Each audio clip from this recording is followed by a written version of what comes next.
souvent, on fait la confusion de penser que ce que l'on fait aux États-Unis, ce que l'on fait en Europe, c'est ça qui existe partout. Non, ce n'est pas le cas.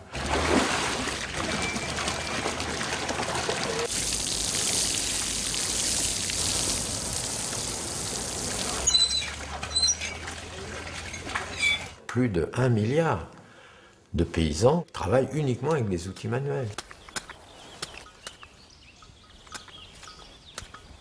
Ils n'achètent pas d'engrais, ils n'achètent pas de pesticides. Ils peuvent acheter ni tracteur, ni non plus semences.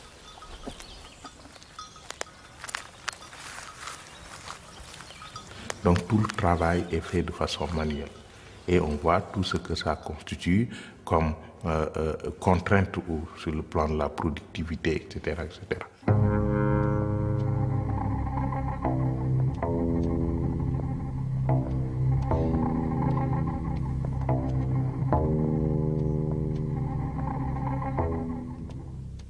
Donc l'agriculture telle qu'on la connaît ou qu'on la voit aujourd'hui ici, c'est quand même une goutte d'eau dans la mer. Un petit agriculteur africain doit vendre l'unique tonne de céréales qu'il produit annuellement au prix de 500 € s'il veut survivre.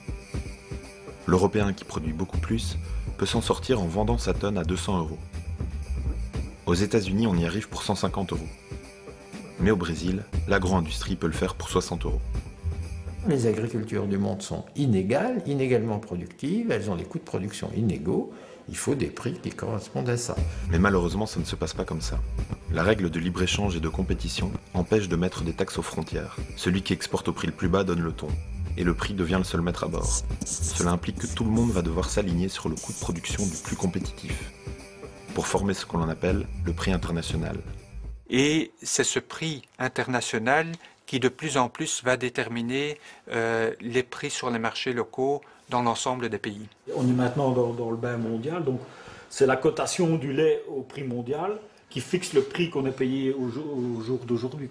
C'est la pire des solutions pour réguler, parce que ce prix, il est inférieur au coût de production de la très grande majorité des agriculteurs du monde. Mais au nom de quoi on peut prendre ce prix-là comme le prix mondial?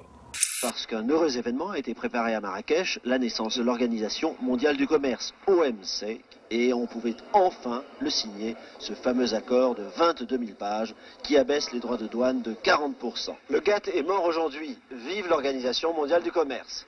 Mais elle aura bien du mal à imposer l'équité et la justice dans les relations commerciales internationales, toujours dominées par les principaux pays industrialisés, qui seront aussi, il faut bien le dire, les premiers bénéficiaires des accords signés à Marrakech.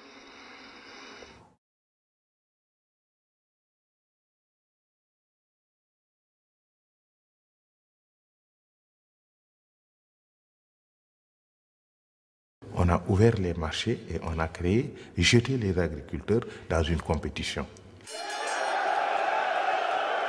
Ladies and gentlemen, bienvenue dans le cadre de l'OMC, au championnat opposant tous les agriculteurs du monde.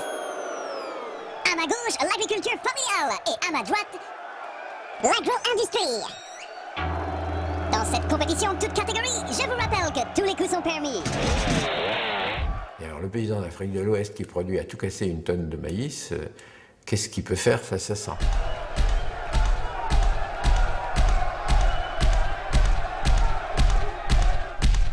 Dans cette compétition où la loi du plus fort règne, on aura vite fait comprendre l'issue du combat. La majorité des agriculteurs du monde étant incapables de concurrencer les producteurs les plus compétitifs. Imaginez un boxeur poids lourd et un poids plume sur le même ring. C'est de l'injustice totale que de considérer l'économie mondiale comme un machin qui fonctionne de cette façon-là.